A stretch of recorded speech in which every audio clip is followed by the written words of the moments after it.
Hard Hat's all about showing up to play hard, doing what it takes to win. If you want to cement legacy, win another. He's your third center. You don't want to pump him up too much, but it's hard not to. This is maybe the most I've ever agreed with you.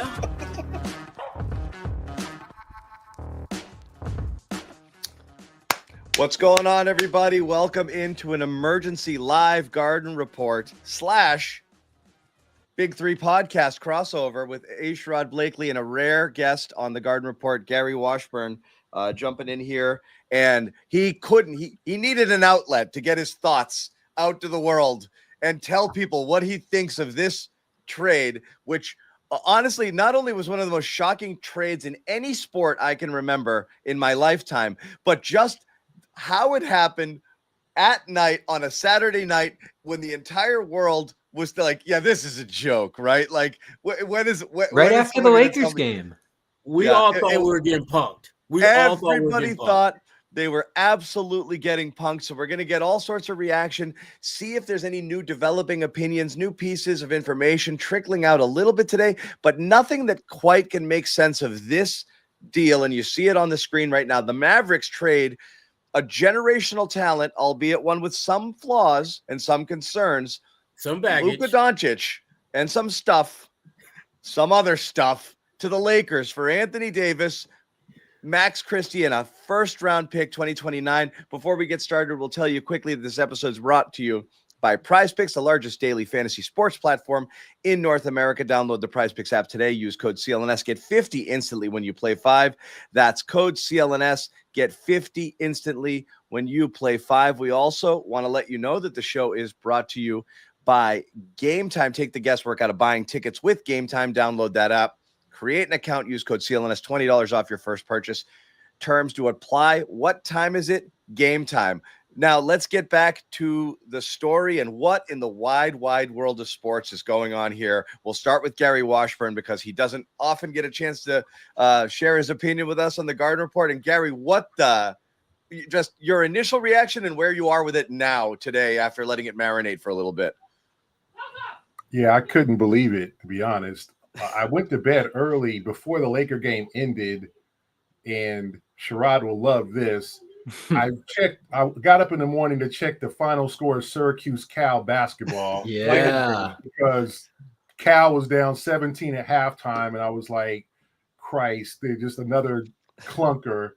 And then I looked and saw the alerts for the trade, and I thought I was dreaming. I thought, like, what's going on? Like, what? Wait a minute. I know I'm never going to go to sleep early on a Saturday night again. I know that. And I'm stunned, shocked, like everybody else. This whole thing, well, Luka's not in shape. And, man, you don't trade a generational talent other than for another generational talent. You don't trade Luka unless you're getting SGA, Tatum, Wemby back. Anthony Davis, you're talking about a guy who, like, misses games. Like, there's a reason why he's nicknamed Street Clothes. So to me, I'm just stunned. Obviously, they had been fed up with Luka, maybe in his lack of conditioning. To me, I always think Luka is not in the greatest of shape, but there's just certain athletes, guys, that they're just never going to be in the great. Jokic is never going to be cut. You know, like there's just certain guys who just make it work. Yeah, like, right. And so to me, I just put Luka in that category where all these calf injuries are a byproduct of not being in great shape. I mean, the guy played for Slovenia in the Olympics a couple years ago. He played off, like, I don't know. It just seems really a drastic move to say, no, we won't get you like a mandated personal trainer and a chef. We're just going to trade you for a about to be 32-year-old guy who has a history of missing a lot of games. And we're going to go forward and try to win a chip. Maybe the way the Mavericks played without Luka over the last, beating Oklahoma City 3 times without Luka, maybe that was part of what tipped them off. And, but now you're relying, John, and you'll love, on Kyrie and Anthony Davis. My goodness. The dream is realized. They finally got together. This was 2016. I'm in. But 2025, I don't know. That is funny. Danny, Now. it's funny that Danny had a hand in bringing Kyrie and AD together in some capacity because he couldn't get it done here, and it happened. Sherrod, Bobby, and again, get your initial reactions here, but I just want to add to what Gary said. Right, out of shape people can get in shape. 25-year-olds, they're not beyond your salvation as far as that's concerned. And yeah, it's a frustrating thing. You see the, fat clause stipulations in big contracts. You saw Kyler Murray in the NFL he has to do his homework clause in his contract. You can figure out concerns if you want to address them. But to me, this screams of an owner trade, not a GM trade. I don't think that this I know the GM's out in front of it saying the basketball reasons behind it, but this screams to me of an owner saying, I don't want to pay this slob. I don't like it. It's $350 and it's new ownership there in Dallas. And again, I don't know, but I could see this being hey guys, get it done. But I also don't want to get worse. We're not in rebuild mode. Get it done and do something you can. And then this happens. So not only is it perplexing, you would trade Luka, period.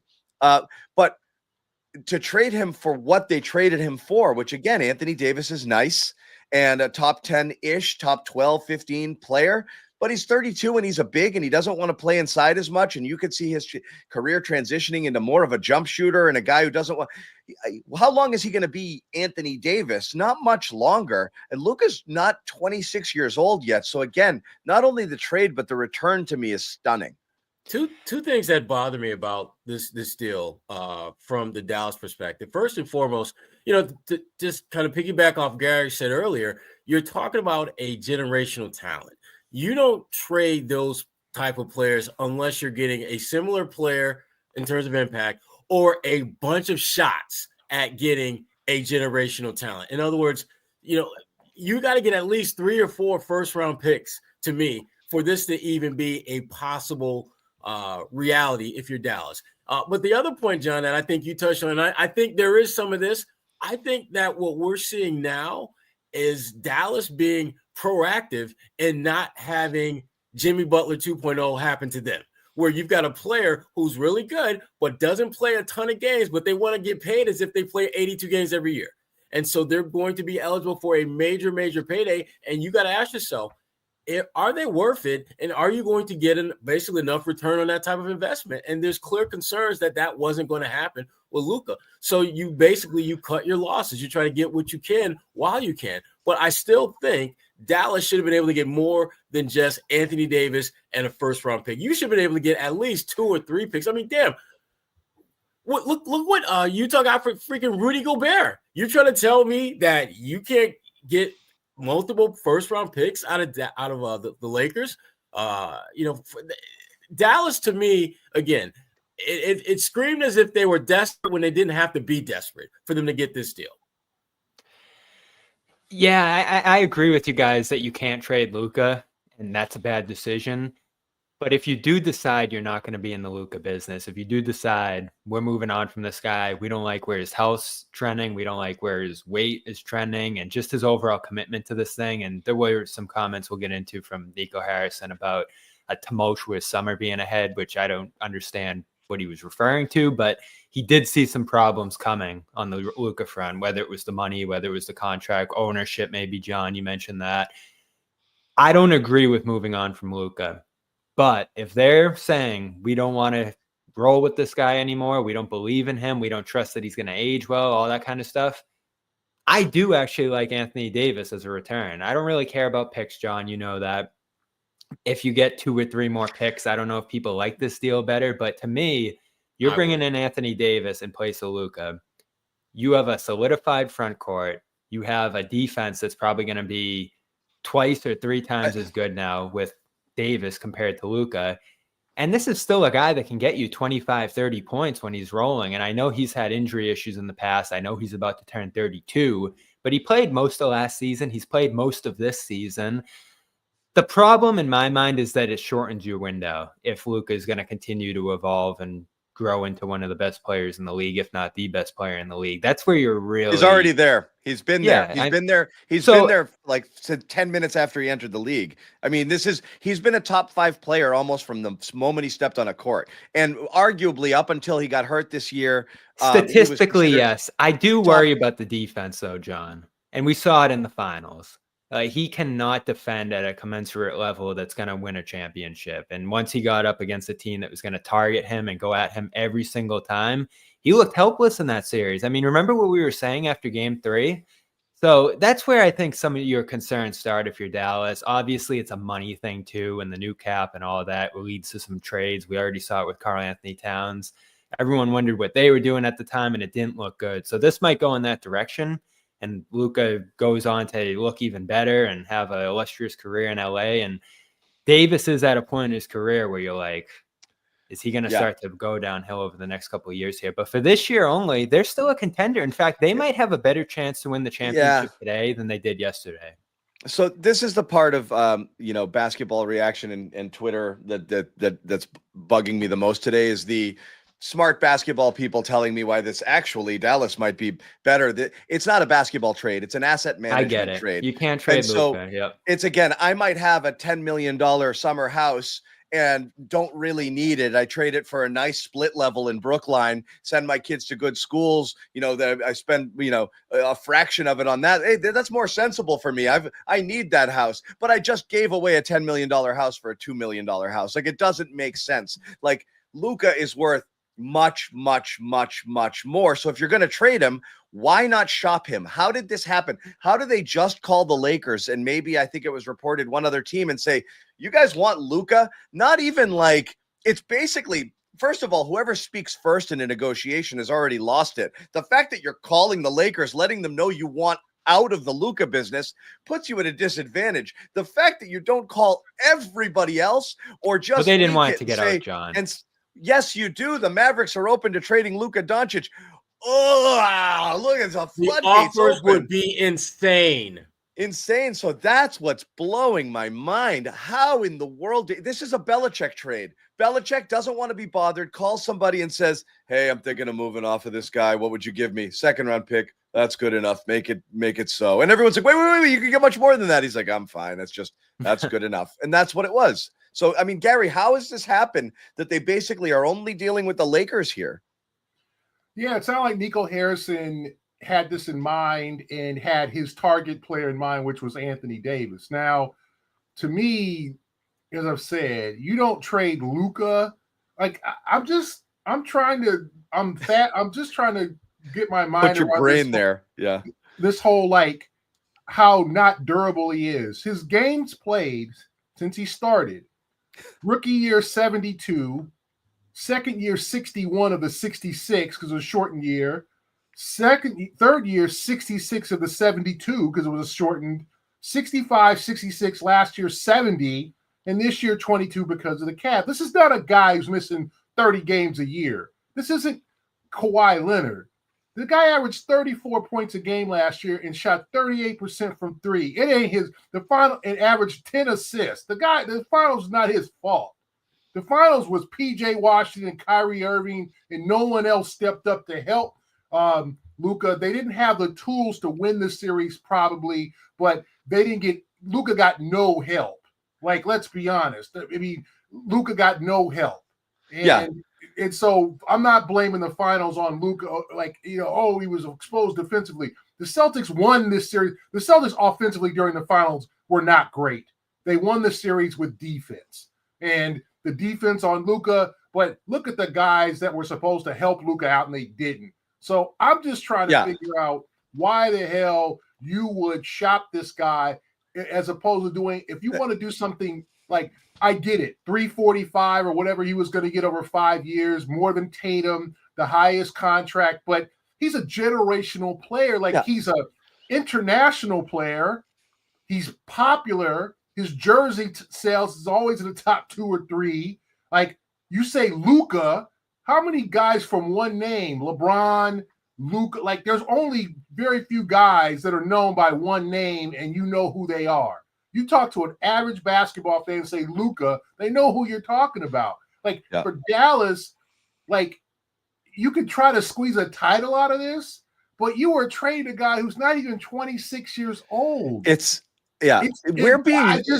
I don't get it. And you're right. They should have shopped him around if they were going to do that. And they should have gotten one of those Herschel Walker to the Dallas Cowboys, Minnesota Vikings trades. If you guys remember that, look that up, Bobby. Like they should have gotten the 7 for 1. Ricky Williams, take my whole draft. Exactly. Yeah, absolutely. They should if that's what you're going to do.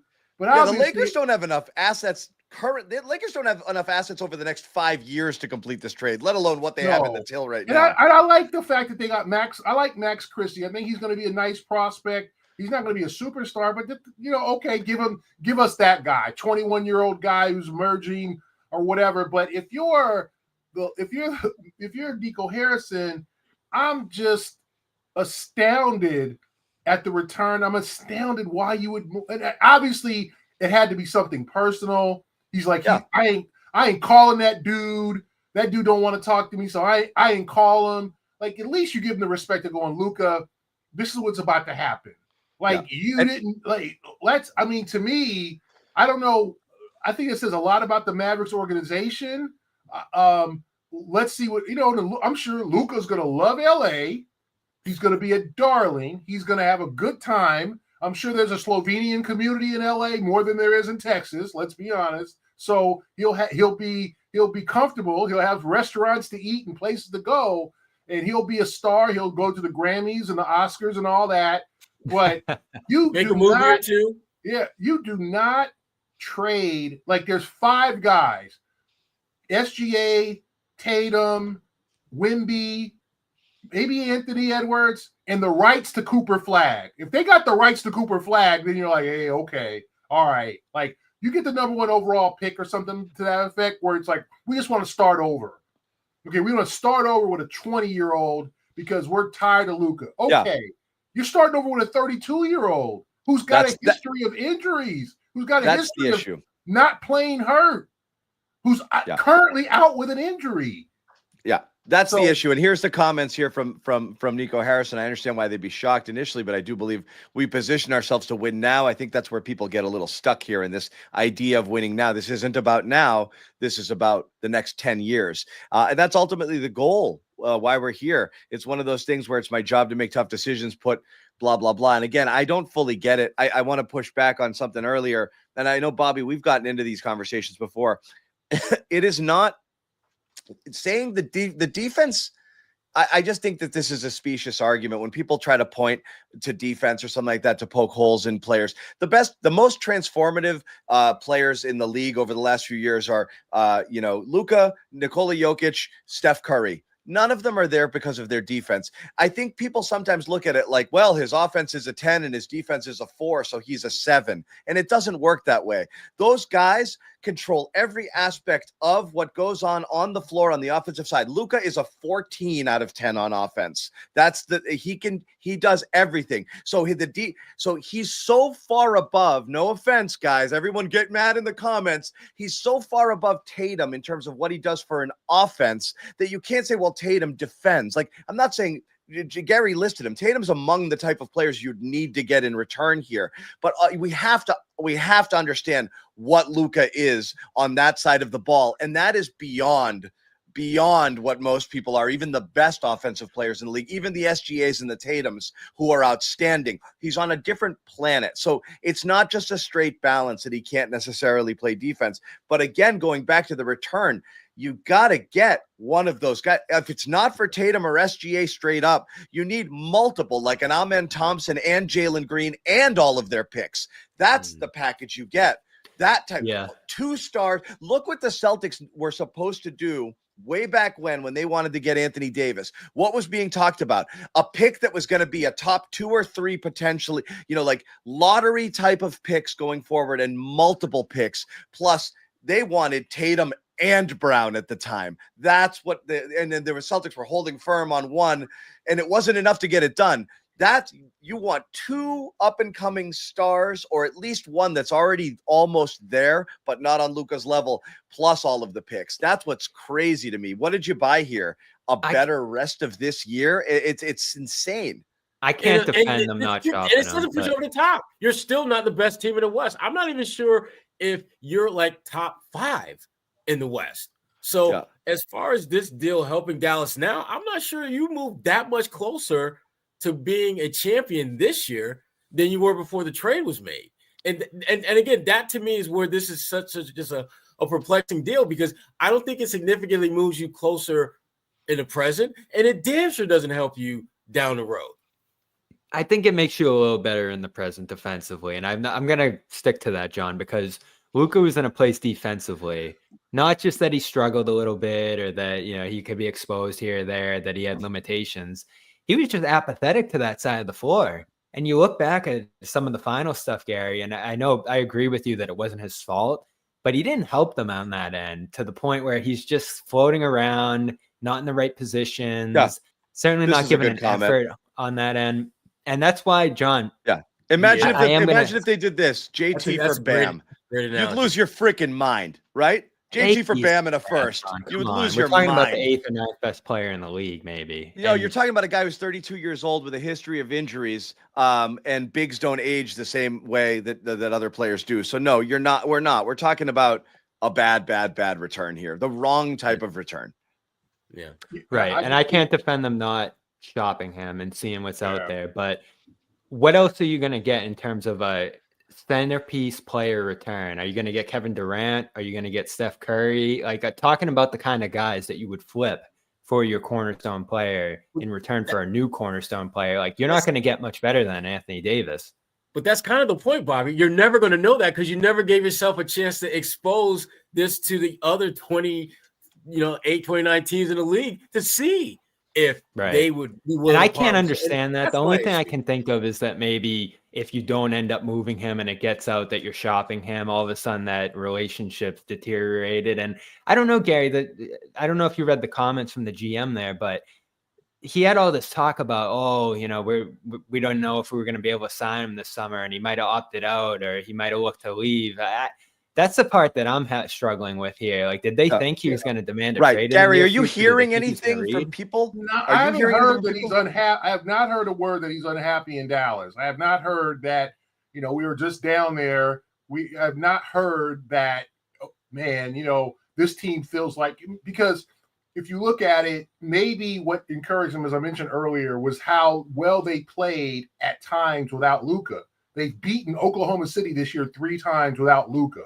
So is it a Luka problem? Now, the problem is, pushing back, Bobby, Maxi Kleber was in this trade, so he's one of their better defenders. He's gone, and he also had broken his foot. Derek Lively's out for another 2 to 3 months. So you got Anthony Davis and Daniel Gafford and the great Dwight Powell as your backcourt. Like, that ain't no championship backcourt, man. Like, that's just – I like Gafford. Gafford eats up minutes. He eats up rebounds. He gets to the free throw line.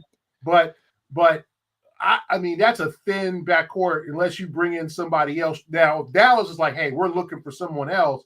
Or maybe you flip Max Christie, who's, I think, turns himself into a nice prospect, into someone else. But I don't think this year, because of injuries, because Lively is not coming back till maybe April. I mean, we saw him in Dallas. He had a boot. I mean, he had a cast on his foot. Like, he's not coming back anytime soon. So, to me, this is a very short-sighted deal. And this is, to me, lends to be something personal. Like, maybe between Luka's stubbornness to say, listen, man, you see my numbers. I ain't the problem. And we can all understand that. Go ahead, John. Well, there's a couple stories out there, and again, I'm not sure what's out there just in terms of like the conditioning and this and that, and maybe things have gotten to a point where I feel like there's got to be something that goes a little bit deeper than just the basketball decisions. Because, Bobby, I don't think there's any point in rationalizing the basketball argument here if that wasn't really what factored into the trade. Yeah, no, I agree with you that you can't. This to me is they were getting out of the Luka business for one reason or another,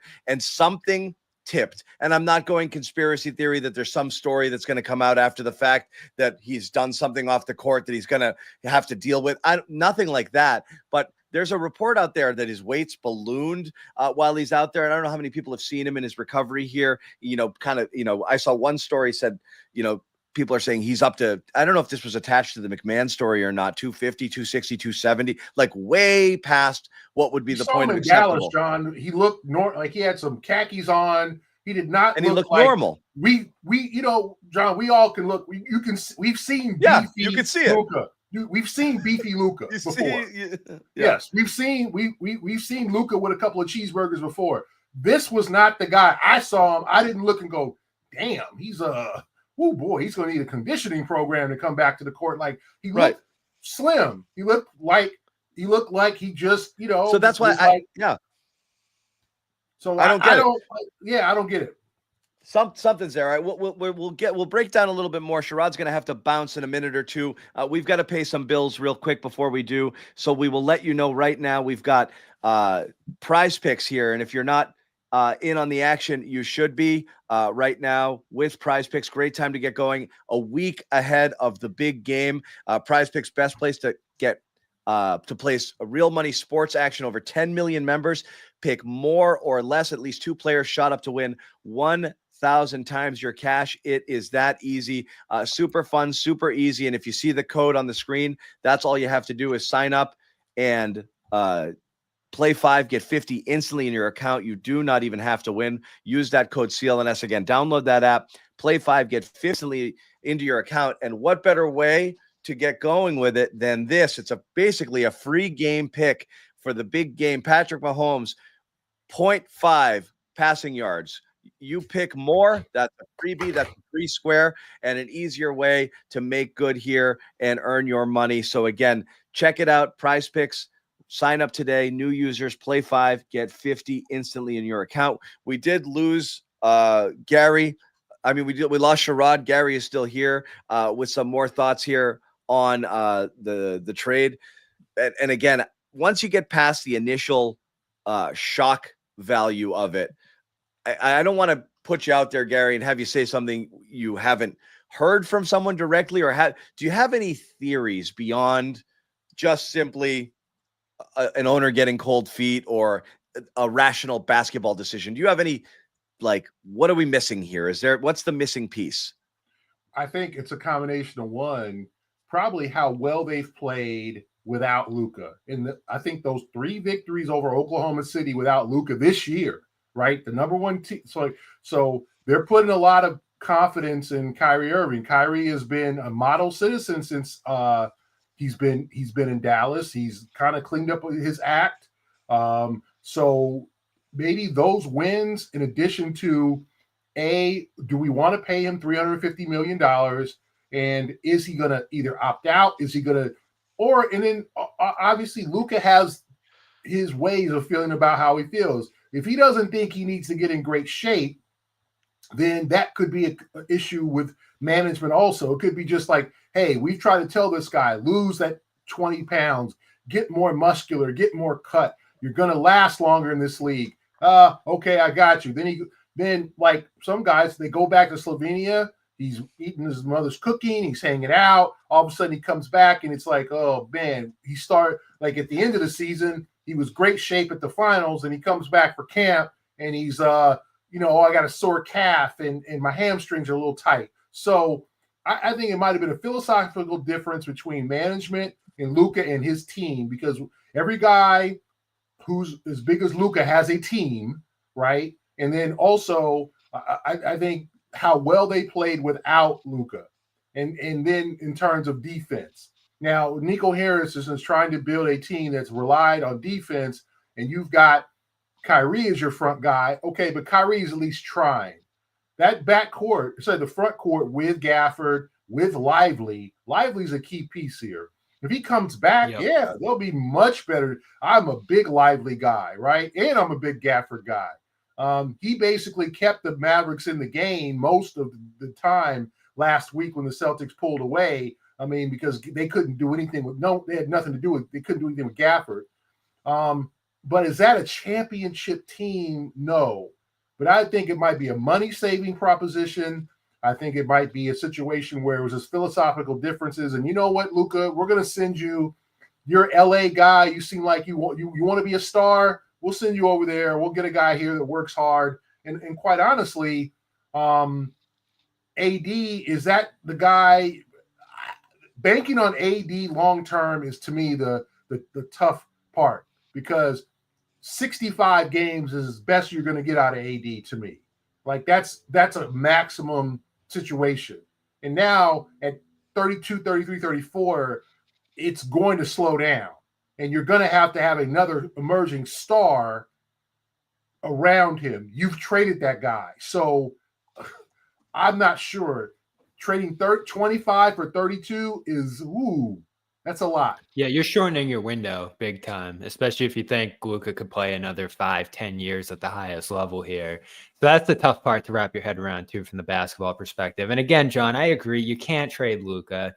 I get that. That's the part that's really the problem here. But the return, to me, again, you're talking about Luka being second through sixth best player in the league, depending on where you have him. And Davis is 8th, 9th, 10th. It's not a massive drop off overall. And it's not like Davis is some player who's limited offensively, or you're not going to get a massive amount of production from on that end. The availability is the question for sure, Gary. But defensively, you're talking about one of the 10 best players in the league. Oh man. That's a tough one. That ain't right. That's not right. Yeah, boy. That's a tough one. That's a tough one. That's a tough one. So no, I get it. Yeah. I look at the championship, teams this year. Obviously, Boston, New York, Cleveland, whoever you want to throw in there. The teams out west: Denver, Oklahoma City, Dallas, still in that mix. And if Kyrie's healthy, if Klay gets closer to the Klay we're used to seeing, and that's a big question now too, obviously, given where he is in his career. Davis stays healthy down the stretch. You got Washington, you got Gafford. The lively thing's a big factor come playoff time, Gary. But if that group comes together this year, or maybe it is next year, Oklahoma City's worried about that front court, John. Denver, I don't have a huge amount of faith of where they are. Bobby, nobody's again. Everything. I'm just rationalizing the return, John. No, I get it, but it's like you know me. I hate if. I like unless. Like, but this is what irritates me, John. If you're hinging things on if, like this happens, and if that happens, and if that happens, and if this thing happens, and all of it happens, we're gonna be good. I like unless this happens, we'll be fine. Unless this bad thing happens. Dallas is still on up. Who knows how it's going to work? Maybe this makes you marginal. You went to the finals with this team last year. How much better is it going to get? Like, okay, you got back to the finals. Like, maybe, I don't know. I don't see them as clearly separating from the pack. Maybe they're 5% better on the court overall with this product, but like this team got to the finals. You have some other pieces there. Whether it makes you better or not, again, I don't think has anything to do with what makes it a bad trade. People are going to take a victory lap if the Mavericks look a little better on the court. And as Gary said, they've played better without Luka. That's less the point. The point is this is a trade's bad because you traded Luka. It's an asset. It's what you traded and what you got, considering the going rate. That's where I'm going to disagree with you, John. Miles Bridges, Rudy Gobert are getting bigger returns. I mean, that's not a bigger return than Anthony Davis just because you got some extra picks. And it's a different trade environment now too, because there's limitations on teams who could get involved. It's a long-term deal for LA, and maybe a short-term improvement for Dallas. Maybe.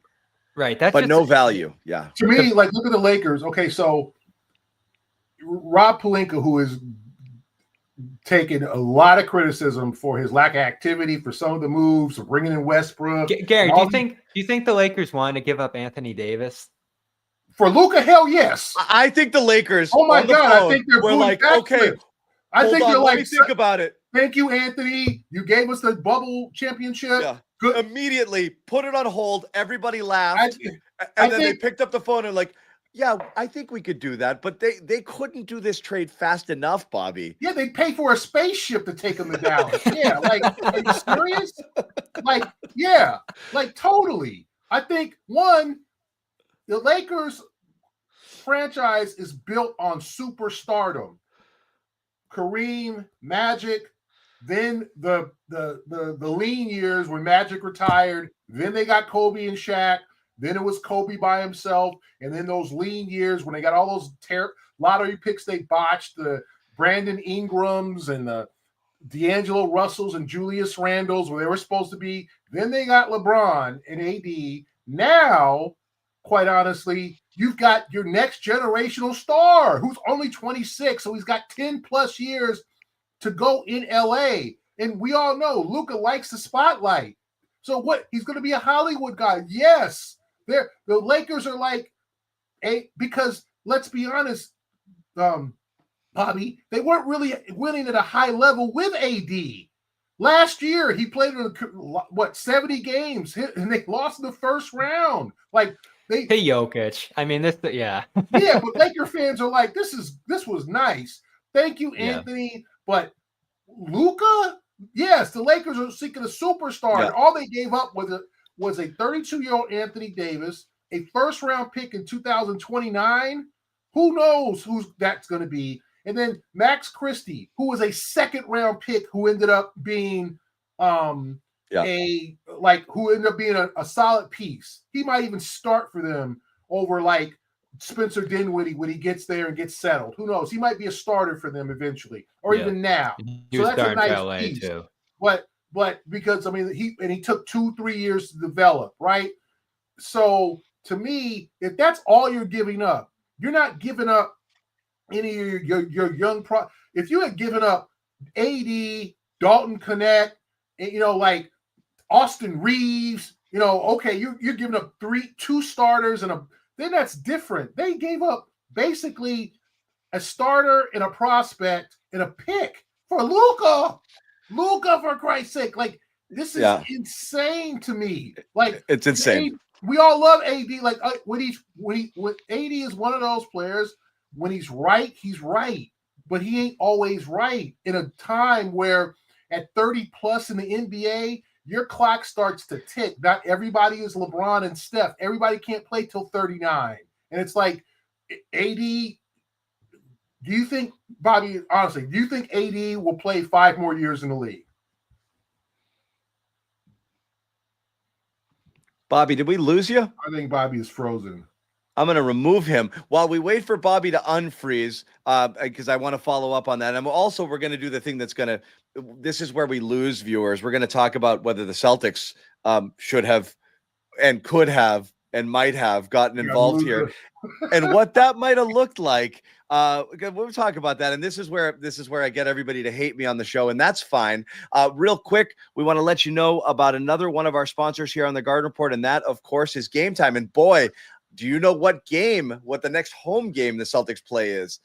Yeah, it's against Dallas here. Let's hear from Game Time. This episode is also powered by Game Time, the best place to get tickets to the games, events, and concerts you want to see. Take the guesswork out of buying tickets with Game Time. Game Time is filled with terrific features like all-in pricing, so you know exactly how much you're paying. No surprise fees at checkout. You also get panoramic views from your seats in the app, so you know exactly what you'll be looking at before you buy. Plus a lowest price guarantee, or Game Time will credit you 110% of the difference. Download the Game Time app, create an account, and use code CLNS for $20 off your first purchase. Terms to apply. Once again, download that Game Time app, create an account, use code CLNS for $20 off your first purchase. Terms to apply. What time is it?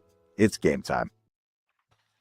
And here it is. When the Celtics return home here next week, they got a date with who?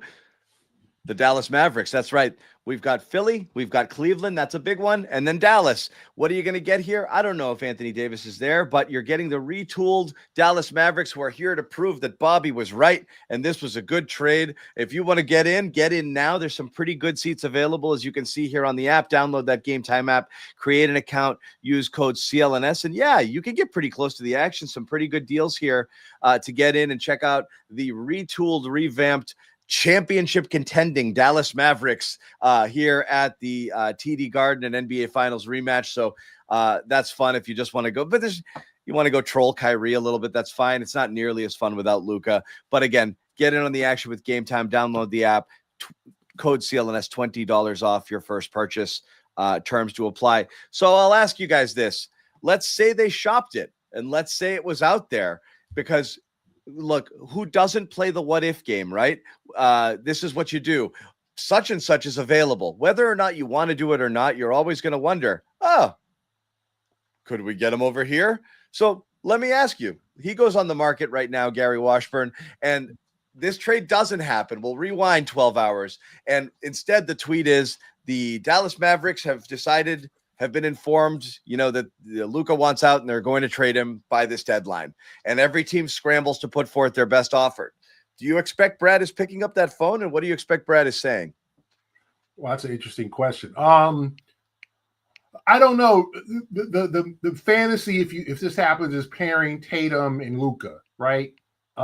So I think if you're Brad, if you were like, okay, we need to make this happen, first you have to start with Jalen and Derek, and that's for starters.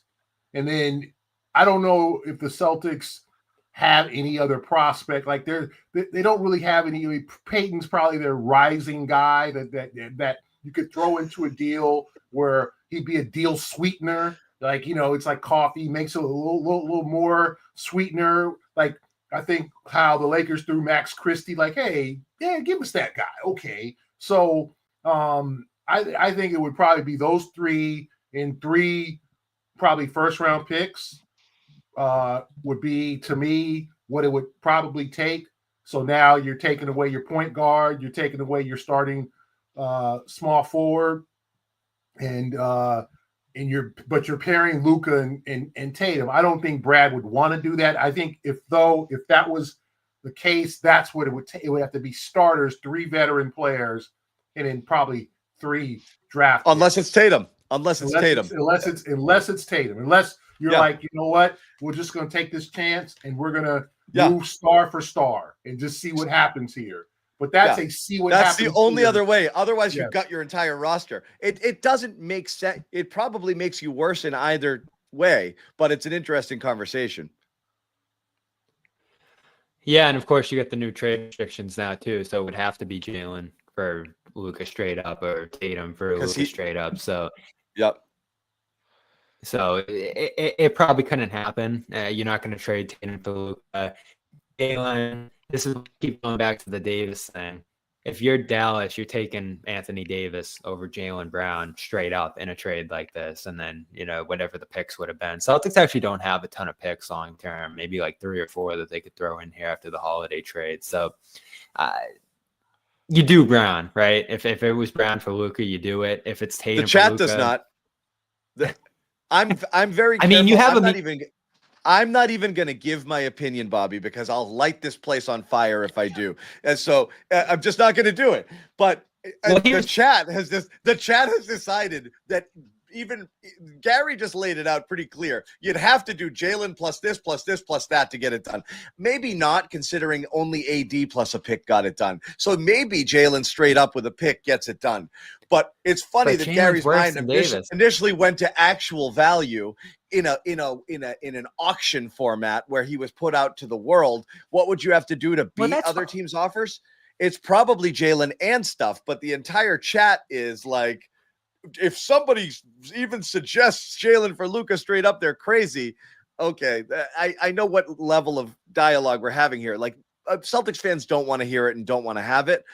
That's fine. But yes, that's what it would take. You were going to do Jalen for Durant a couple of years ago, so you're doing Jalen for Luka. I was going to do it a couple of weeks ago. Yeah. And so that's it. When I start thinking about in this new trade environment, like what could you get for Luka if you shop them league wide?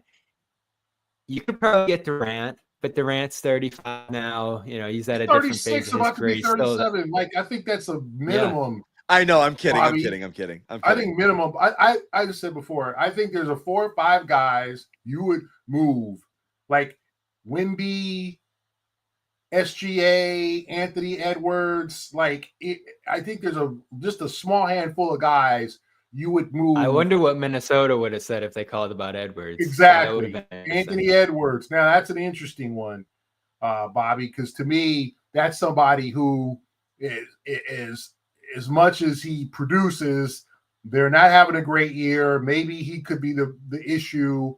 To me, that I just think there's not too many guys you trade Luka for. And I think this will be one of those deals, like it or not, that makes Nico Harrison's reputation as a GM He'll go down in the Billy King files as what the hell did you just gave the Celtics 5 Eastern Conference appearances and a championship when you made that deal for Pearson Garnett. Or, you know, I think they'll just be, I think they'll just be, it probably isn't going to turn out well because now, you know, AD is a guy and you guys will tell me, is Anthony Davis your number one? Is he a franchise player? Like the number one? He never took that mantle from LeBron. LeBron for years tried to give it to him. It's AD's team.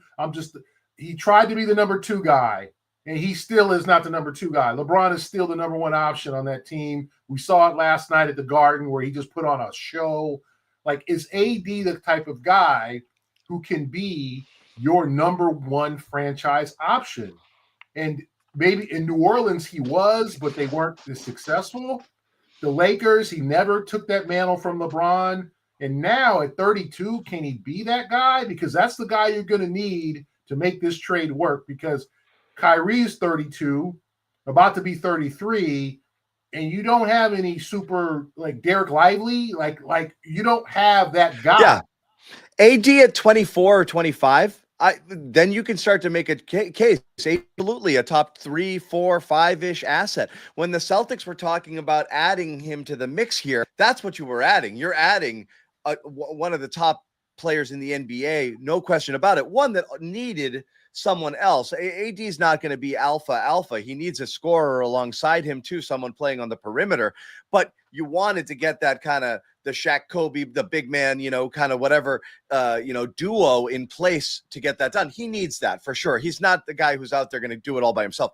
It's the 32 years old aspect of things, and people who are discounting that are insane. As Gary said earlier, everyone's not LeBron. Look at what happened with friggin' let's cross sports. Look at the New York Jets here thinking, oh, if Tom Brady can do it, Aaron Rodgers must be able to. No, it doesn't work that way.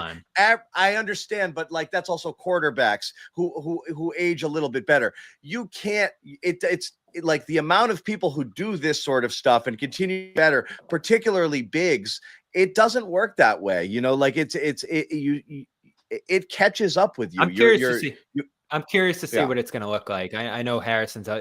This is what confuses me a little bit too. Harrison being out, and we're gonna wrap in a little bit here too. Yep.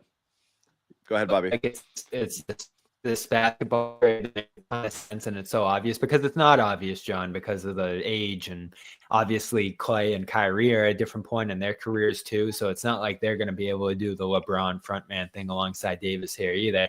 I am a Davis guy. I do think, you know, Gary mentioned the street clothes thing earlier and some of this perception that's been attached to him.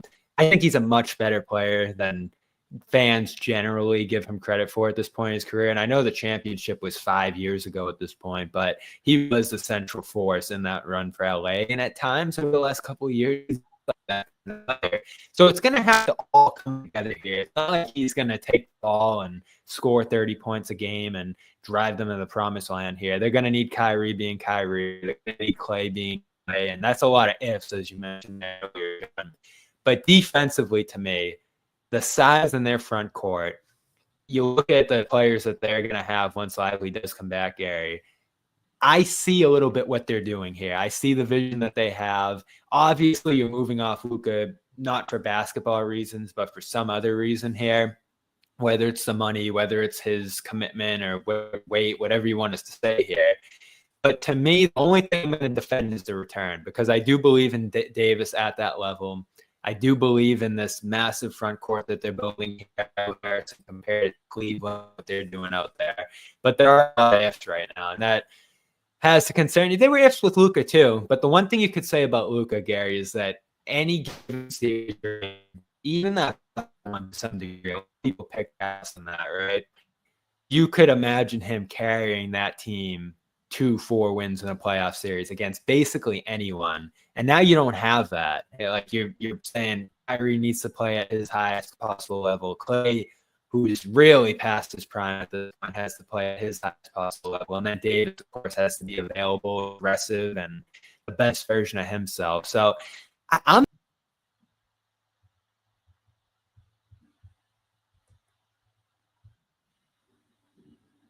Hello?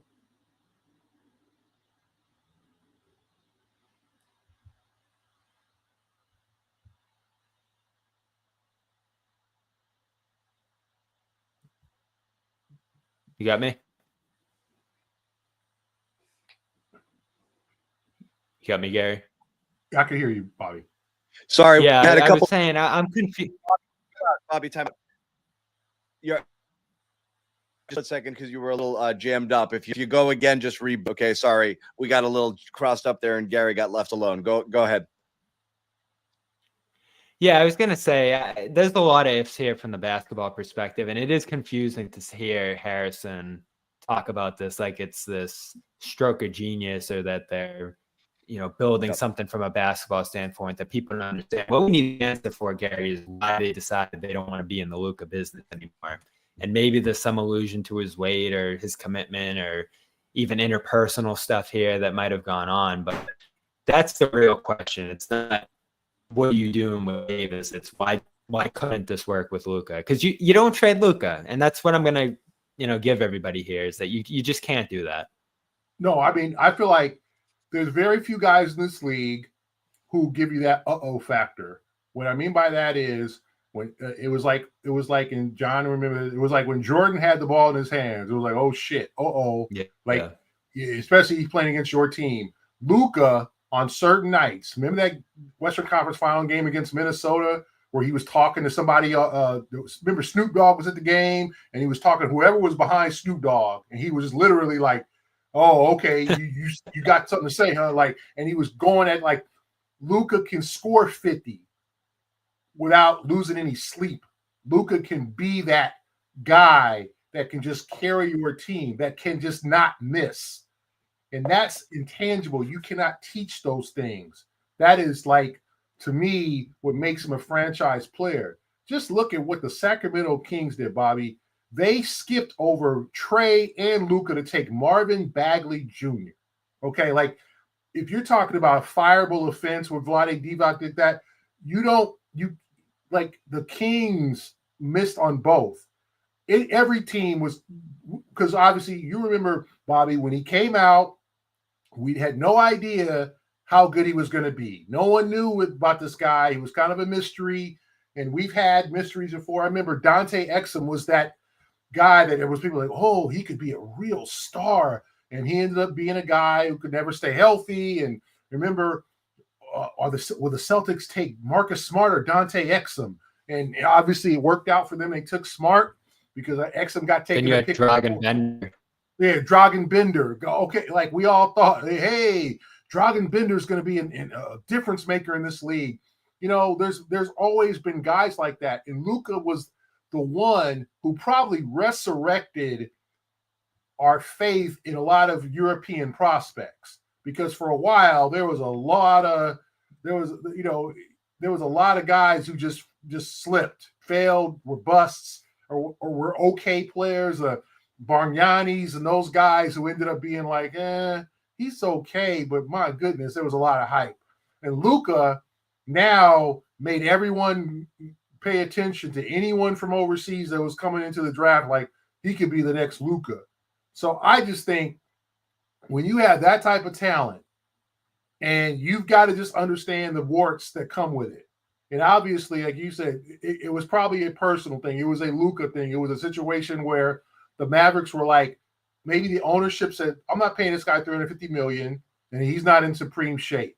And I want to, and maybe Nico Harrison said, listen, we don't have to pay him that. We can pay Davis the $60 million over, because I think that's a big factor here.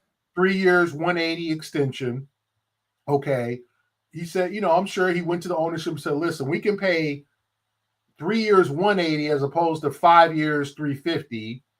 And then we can work on finding that next generational talent over the draft, maybe through a trade, whatever, that we can find that guy that can be the next quote unquote Luka, not exactly, but that we can find that guy and you could save yourself $150 million.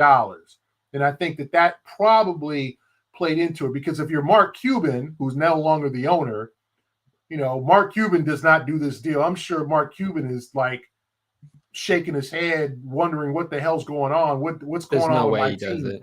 Yeah, he loved Luka. But to go back to the Cuban era, you had Porzingis and Luka together. For whatever reason, that didn't work. You move on from Porzingis, maybe to placate Luka. You have Jalen Brunson there. You have the opportunity to make that Luka Brunson thing work, and you move on from Brunson. So you had all these pieces. You had this Porzingis, Luka, Brunson core, and then you make all these other moves, trading picks and whatever else, bringing in Washington. You move off Grant. You make all these different moves to try to make it work around Luka, even the Kyrie thing. And now you're just like, well, we'll roll forward with Davis and Kyrie. That's what we're doing here. It doesn't have a long term. Even to your point, Gary, maybe you can go out and find Luka in another.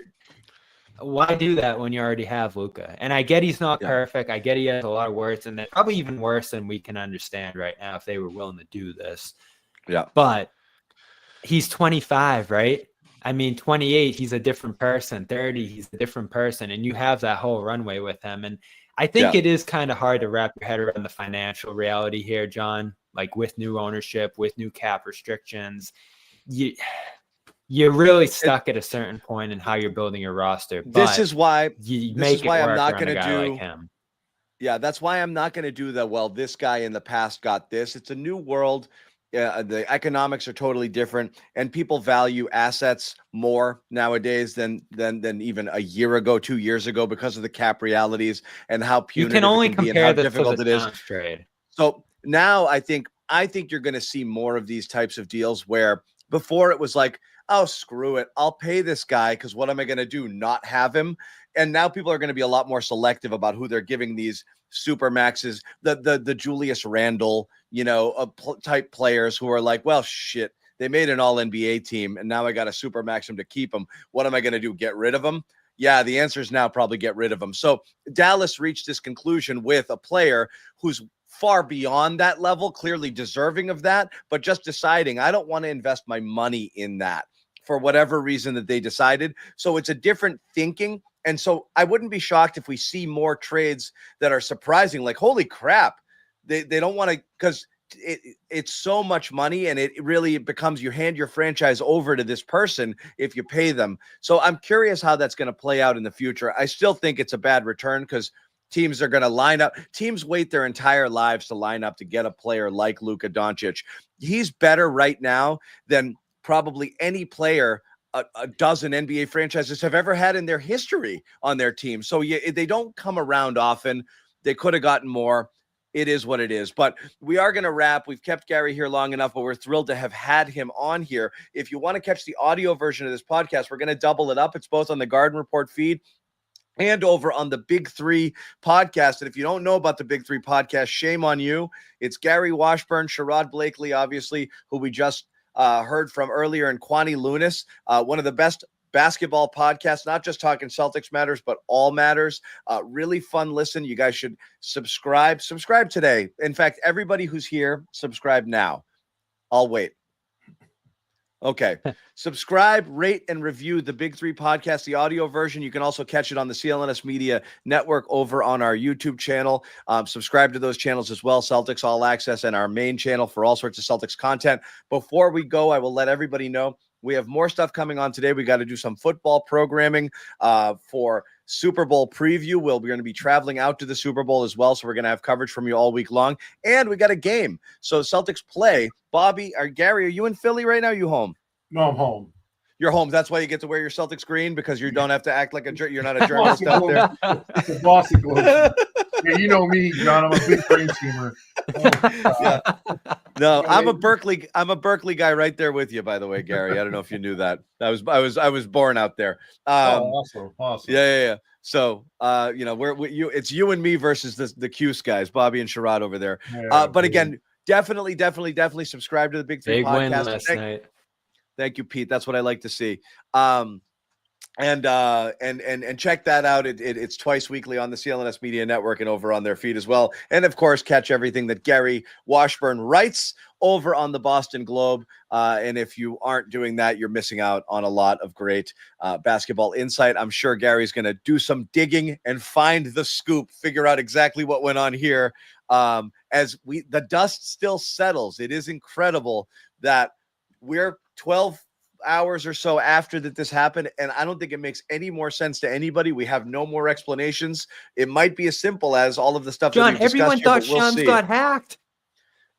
That's one of the funniest tweets I saw is, if you're Nico Harrison right now, how does it feel knowing that the entire social media world chose to believe that Shams was hacked rather than you would have made this trade, which is crazy to me. Like, if you're wondering, like, what do people think? And you walked out there and everyone's like, nah, this can't be real. That can't give you a lot of confidence right out of the gate. I'm going to liken this to one more thing before we go. For Boston sports fans, not just basketball fans, it smacks a little bit. And again, if you, from a Dallas Mavericks perspective, it smacks a little bit of the Nomar Garciaparra trade in 2004, which made no sense for the return that you got back. I'm not comparing Nomar to Luka, and in fact, he was probably on the downswing, but you traded a superstar and a franchise cornerstone for spare parts. And we're talking Orlando Cabrera and Doug Minkiewicz, and that made no sense to anybody, and it resulted in a World Series. So let's just say the Mavericks do. I think we can all agree long-term this didn't make sense, doesn't make sense from an asset management standpoint. But if they somehow sneak out a single title out of this, you start to ask, maybe it was worth it. So again, they can do a lot right by doing something in the very, very short term. Long term, it's going to be difficult to reconcile this, I think, for Mavericks fans. And I saw something today, and this was as of 3 hours ago, 700,000 people unfollowed the Dallas Mavericks Instagram account. That should give you a little insight into what people are feeling in Dallas right now, and they are apoplectic. They don't understand it. We've gone through this before here in Boston. Mookie Betts, that stings. That cost the Red Sox a ton of fans, and even Bruins fans watched us trade away Tyler Seguin and Joe Thornton for lesser returns. Again, none of these guys are on Luka's level. Mookie is close. But you see stars go away and you look at the return coming back and you're like, I don't get it. So again, this one's going to hurt. I think it's going to hurt Mavericks fans for a little bit of time. And it's really going to hurt if Luka decides to motivate, get in shape, Gary, get on that vegan diet and start to crush it in LA for the next 10 years with the entire spotlight of the world on him, which I think is entirely possible here. So again, it's fun. It's going to continue to be fun, but God bless the NBA for stuff like this happening. That's what makes it one of the best league to follow in the world. This stuff. Lakers, Mavs, April 9th. Yeah, it's never not interesting. So thank you guys out there for joining us on a kind of weird off-time Garden Report. We're back later. Thank you to Gary Washburn for jumping on the show to let his voice be heard. Thank you to Sherrod Blakely, of course. And thank you to all of you guys jumping in and watching and commenting and keeping us honest and letting us know that our takes stink. We do appreciate you guys. We will see you later tonight, post-game show, Celtics versus the Sixers in Philly. Bobby and Noah are down in Philly. They'll be covering the game from there. Thanks, everybody. No one's sneaking a vegan brownie by me, I'll tell you that. Okay, you know what, John? We're going to do it. You have to feel that way too, Bobby. I have to feel that way. Yeah. Let's fight out over and make Luke your first center. Bobby, we gave you Luke hour early. We're not going to end this on a damn conversation about Luke